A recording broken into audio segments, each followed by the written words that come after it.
Учениците од основните и средните училишта со претходно дадена согласност од нивните родители ќе бидат тестирани за присуство на коронавирусот.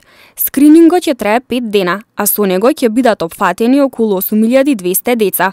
На дневно ниво ќе се тестираат околу 1600 деца, а тестирањето ќе се врши за време на часовите од страна на мобилни екипи.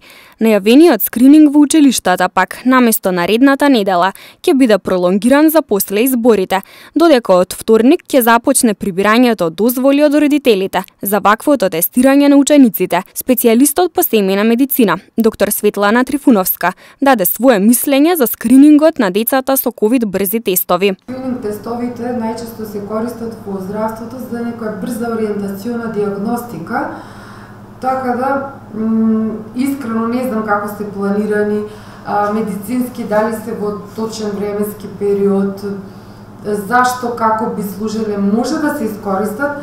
Не знам како го замислиле да оди тој скрининг, те сигурно се во консултација со докторите, може да биде корисно ако правилно тоа се распореди и се исконтролира. Временските дистанции, како ќе се опфаќаат, кои оделенија, значи тука треба една посебна работа, посебно епидемиолозите треба да се завземат со некои вакви планирања. Може да бидат корисни ако се правилно искористени точно во одреден период, одредени возрастни групи. Затоа што имунолошкиот систем кај децата и кај возрастните не е ист. Значи децата имаат посебен имунолошки систем што целосно се издвојува од другиот систем. И кај нив, како впрочем и до сега што видовте, многу поотпорни се, поради точно одредени, имаат они повеќе рецептори на интерферонот, затоа што нивниот имунолошки систем многу полесно се бори со оваа болест, многу побрзо ја совладува, со многу лесни симптоми, многу кратко трае, што кај возрастните далеку поразлични, потешки клинички слики, потешки манифестации имаме.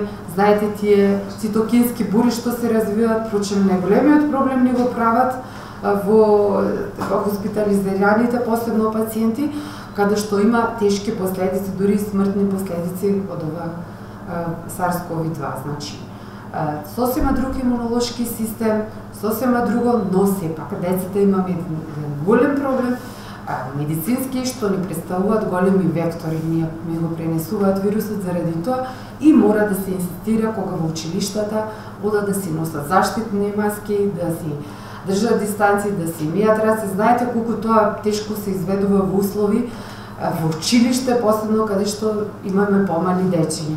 Значи, има протоколи, мора да се почитуваат како влегуваат, како излегуваат, надредените нивни професори, учители, наставници, што и да се, значи, упатени се, мора да ги следат протоколите. Иако според здравствените власти, засега состојбата во училиштата е стабилна, ваквото тестирање треба да даде точни информации и сознанија за понатамошен менеджмент на пандемијата и образованието.